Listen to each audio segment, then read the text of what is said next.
Beam is a network of makerspaces here on UNC's campus, and it is open to all UNC students, staff, and faculty free of charge. Whether you're a researcher or an entrepreneur or you're working on a personal project, we really want to be able to support people in designing and making their ideas. One of the biggest challenges of moving to remote learning is that people have unequal access to materials once they're at home. Beam supports design and making at home, online, and in person.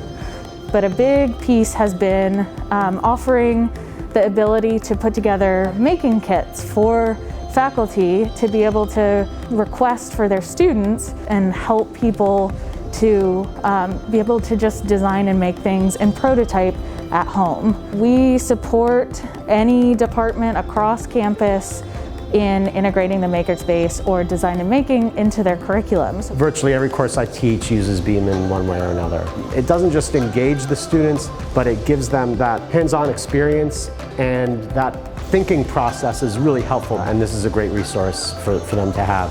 So Beam is an integral part of my first year seminar course, which is called Ancient Magic and Religion. My class has really relied on some 3D printed artifacts that Beam has made, as well as the kits for at-home crafting and sewing. The way that I use Beam is I have my students work in groups, and they have to create replicas of ancient objects in Beam. Beam has been extremely helpful and innovative in trying to figure out how to operate a Beam class when sometimes maybe half my students are not on campus all the time.